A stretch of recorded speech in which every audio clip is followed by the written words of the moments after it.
Bienvenue sur Africa 24 pour cette nouvelle édition du 12-15 au sommaire de l'actualité. Vers un report des élections législatives en Centrafrique, l'autorité nationale des élections préconise un report au 31 mars en raison notamment de problèmes logistiques. Et au Nigeria, plus de 1000 milliards de naira ont été détournés en l'espace de 7 ans par des hauts fonctionnaires notamment, mais de son côté, le gouvernement poursuit sa politique de lutte contre ce fléau qui gangrène l'économie du pays.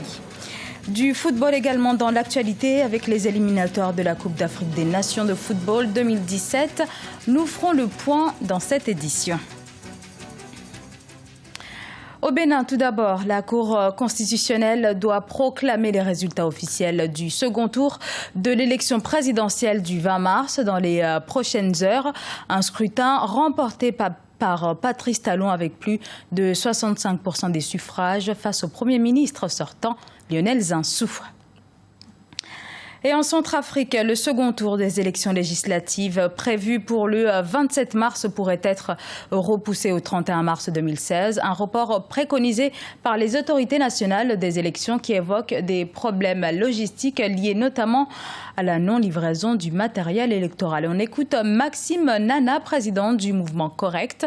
Il évoque les risques de ce report. Mais quelles sont les conséquences de ce report? C'est la question que je me pose aujourd'hui. Initialement prévue au 27 mars 2016, donc ces législatives seraient organisées au 31 mars 2016. Mais il faut le savoir, cette date, c'est rien d'autre que la date butoir de la transition. Or, nous savons tous que la transition, prenant fin à cette date, il en est de même de toutes ces institutions, c'est-à-dire la Cour constitutionnelle de transition et également le Conseil national de transition, qui est l'Assemblée provisoire. Donc, comment cette gouvernance aura-t-elle lieu? Parce que nous avons un président qui est élu au suffrage universel, qui prendra ses fonctions au lendemain de son investiture, c'est-à-dire le 1er avril. Donc, à ce moment-là, on aura un président élu au suffrage universel et une Assemblée provisoire. Donc ça, il faut se poser ces questions-là. Est-ce que nous sommes en droit de repousser une partie de la transition avec un président qui vient d'être élu? Ça, c'est des questions auxquelles il faudrait qu'on apporte des réponses, nous, Centrafricains. Dans l'actualité également, 829 otages retenus par le groupe terroriste Boko Haram ont été libérés par les troupes nigérianes, les forces armées du Nigeria, qui annoncent avoir délogé les insurgés de plusieurs villages du nord-est du pays. Au Nigeria, toujours, de nombreuses affaires de corruption ont été révélées depuis l'arrivée au pouvoir du président Mahamadou Bouhari. Plusieurs responsables politiques du monde des affaires ont été arrêtés et inculpés. Lors de son élection en 2015, le chef de l'État nigérian avait fait de la corruption une priorité. Le phénomène gangrène en effet le géant de l'Afrique de l'Ouest, Birama Saounera. Récupérer les fonds détournés et lutter contre la corruption, une promesse du président Mahamadou Bouhari à son accession à la magistrature suprême du Nigeria. Aujourd'hui, cette promesse pourrait devenir une réalité. Plusieurs mesures ont été prises dans ce sens. Il s'agit entre autres des mandats donnés aux enquêteurs, des accords signés entre certains pays pour le retour de l'argent volé dans les caisses de l'État nigérian. Cependant, les populations appellent à la transparence dans la gestion des fonds récupérés. Le président devrait faire une publication pour nous dire combien a été récupéré, puis mettre en place un comité qui se chargera de contrôler les dépenses avec l'Assemblée nationale. Il y a tant de secrets à ce sujet. Si nous ne surveillons pas correctement ces transactions, alors il y a une forte probabilité que cet argent s'évapore. Au début du mois de mars 2016, le Nigeria et la Suisse avaient signé un accord pour le retour de plus de 300 millions de dollars confisqués à la famille de l'ancien dirigeant militaire, Sani Abacha. 1340 milliards de naira de fonds publics ont été aussi détournés sur 7 ans par une partie de l'élite nigériane, dont des ministres ou encore des gouverneurs. Pour beaucoup, la récupération des fonds détournés pourrait améliorer le coût de la vie au Nigeria. Nous souffrons, donc je pense que la récupération de ces fonds pourrait augmenter le PIB du pays, alors nous en avons vraiment besoin. Comme vous pouvez le voir, les choses sont vraiment difficiles dans le pays, donc cela va nous aider dans une certaine mesure, à condition qu'ils ne soient pas détournés par ceux qui le recevront, sous prétexte que ce sont eux qui ont permis de recouvrer cette somme, donc qu'ils doivent en prendre 10%. La plus grande économie et le premier producteur de pétrole d'Afrique est sous le choc de la baisse des revenus pétroliers. D'ailleurs, le gouvernement prévoit d'emprunter 5 milliards de dollars à partir de plusieurs sources pour combler le déficit budgétaire du pays.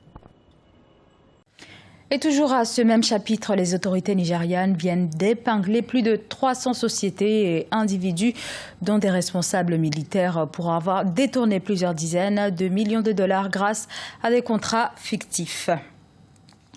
L'humour pour promouvoir la paix, c'est l'objectif d'un festival du rire qui s'est déroulé au Soudan du Sud, à Juba, la capitale, notamment une initiative de plus pour favoriser la cohésion nationale dans ce tout jeune pays du monde en proie à une guerre civile depuis 2013. Alioune Guindo.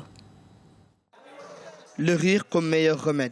C'est le credo utilisé par des comédiens sud-soudanais lors du festival baptisé Rion. Ce dernier a mobilisé des centaines de personnes qui se sont réunies à Juba, la capitale du Soudan du Sud. L'objectif des organisateurs est la promotion de la paix et de l'unité.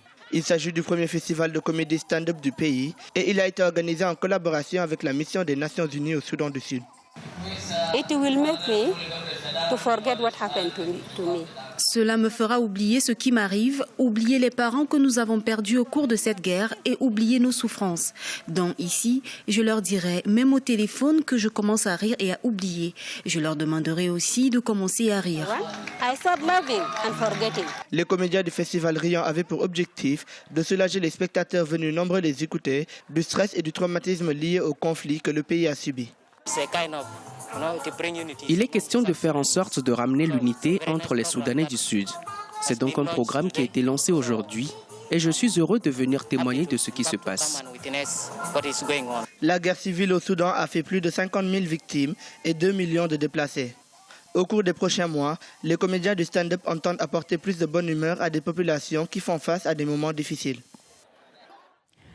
Du football également dans l'actualité avec les éliminatoires de la Coupe d'Afrique des Nations de football 2017. Pour en parler avec nous, José Douglas, journaliste sportif d'Africa 24. Bonjour José. Bonjour Zara.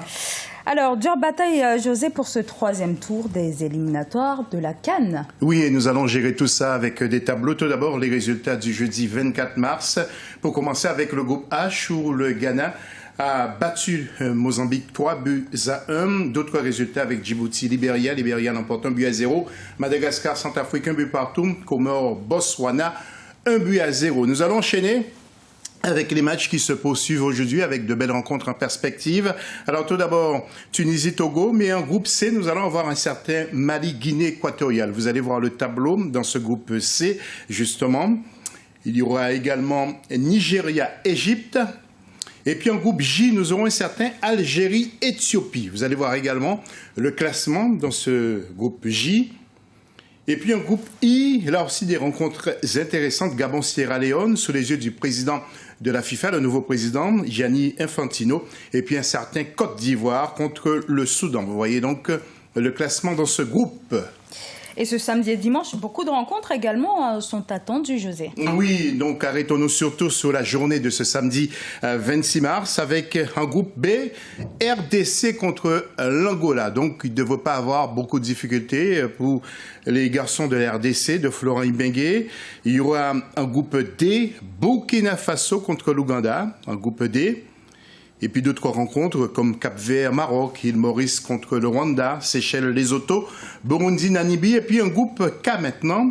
Il y aura un certain Sénégal contre le Niger, Mauritanie, Gambie. Et puis un groupe M pour terminer, un certain Cameroun, Afrique du Sud. Je pense qu'il y aura beaucoup de supporters camerounais dans les tribunes pour l'accueil de l'Afrique du Sud. Ce que l'on peut dire également, c'est que tous les regards seront tournés vers la Côte d'Ivoire. Expliquez-nous pourquoi. Alors, tout simplement, Zara, les éléphants joueront sans leur fer de lance, Yaya Touré, mais ce sera l'entrée officielle de Serge Aurier depuis ses fameuses déclarations sur Periscope. Vous allez voir Serge en images. Donc, ce qui lui avait valu une mise à l'écart dans l'équipe première du Paris Saint-Germain. Résumé bien sûr et commentaires comme d'habitude à suivre sur Africa 24. Merci beaucoup José pour toutes ces précisions. Merci. Ce journal a été réalisé par l'ensemble de la rédaction. Nous vous remercions pour votre fidélité. Dans un instant, une nouvelle édition de l'actualité sur Africa 24.